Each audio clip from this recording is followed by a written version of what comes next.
விவசாயி, mechanic, engineer, இப்படி அப்பாக்கள் யாரா இருந்தாலும் அவங்க கனவெல்லாம் அவங்க பசங்களுக்கு ஒரு best college. AAA college of engineering and technology, Sivakasi. Counselling code 4680. Namakkal மாவட்டம் தலைமை அரசு மருத்துவமனையில் மழைநீர் புகுந்திருக்கிறது. இது குறித்தான முழு விவரங்களோடு இணைந்திருக்கிறார் செய்தியாளர் துரைசாமி. துரைசாமி, வணக்கம்.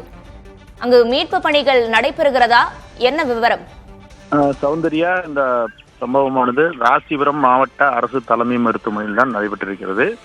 நேற்று மாலை ராசிபுரம் அதன் சுற்று வட்டார பகுதிகளில் சுமார் 1 மணி நேரத்திற்கு பலத்த சூறாவளி காற்றுடன் கனமழை பெய்தது.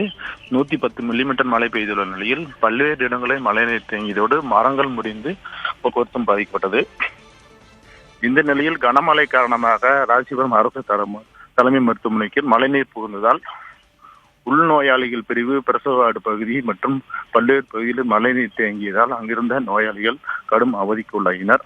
அவர்களை மருத்துவமனை ஊழியர்கள் மாற்று இடத்திற்காக அனுப்பி வைத்து அந்த மழைநீரை வெளியேற்றும்படி நகராட்சியினர் ஈடுபட்டனர். நள்ளிரவு வரை இந்த பணி நீடித்த நிலையில் தற்போது மழைநீராக வெளியேற்றப்பட்டிருக்கிறது. இருந்த போதிலும் தொடர்ந்து மழை காலங்களில் மழைநீர் தேங்குவதால் தொடர்ந்து நோயாளிகள் பாதிக்கப்படுவதால் இதற்கு நிரந்தர தீர்வு காண வேண்டும் என்றும் கோரிக்கை வைக்கின்றனர். சௌந்தரி, விவரங்களுக்கு நன்றி துரைசாமி. விவசாயி, மெக்கானிக், இன்ஜினியர், இப்படி அப்பாக்கள் யாரா இருந்தாலும் அவங்க கனவெல்லாம் அவங்க பசங்களுக்கு ஒரு best college. AAA college of engineering and technology, Sivakasi. Counselling code 4680.